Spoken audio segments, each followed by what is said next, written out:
Au RPI Le Magny-Chassignol aussi, des classes pourraient bien fermer en 2024. Fermeture qui aurait des conséquences à la fois sur le personnel, mais aussi sur l'apprentissage des enfants dans des conditions optimales. C'est une fermeture qui n'est pas prévue dans de bonnes conditions.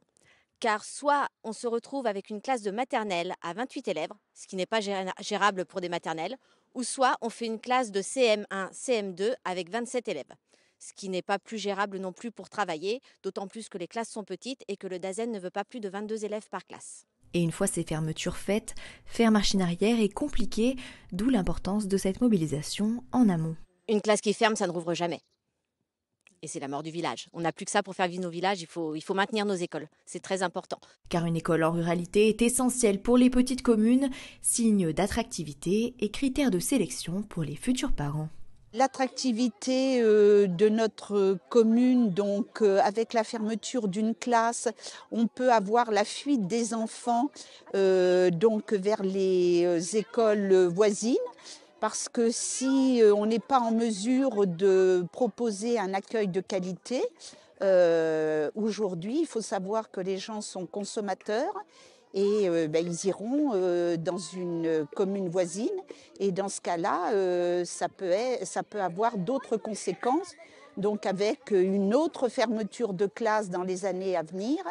Et donc, nous, on a tout intérêt à garder ces classes, à garder nos écoles, parce qu'une commune sans école, eh bien, c'est de la vie en moins.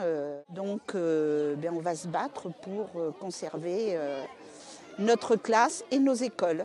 Un choix qu'ont notamment fait Laura et son compagnon, parents de 2 jumeaux scolarisés au RPI. Il y a 3 ans qu'on s'est installé ici, on venait de région parisienne et on a choisi cette ville justement parce qu'il y avait une école et parce que les effectifs sont quand même moindres dans ces classes, ce qui permet, comme le disaient les autres parents d'élèves, d'avoir un meilleur apprentissage.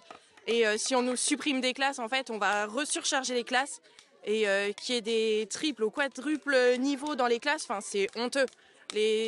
Là, pour notre exemple, les grandes sections pourraient être mélangées jusqu'au CE2. C'est pas normal, c'est inadmissible. Quand on voit que la grande ville à côté, eux, ils ont déjà commencé à fermer des écoles, non, c'est pas possible. Faut qu'on garde nos écoles. En plus de la mobilisation d'hier soir, une pétition a été faite et a déjà récolté plus de 700 signatures en 3 jours. Elle sera déposée demain à l'inspection académique par les parents d'élèves.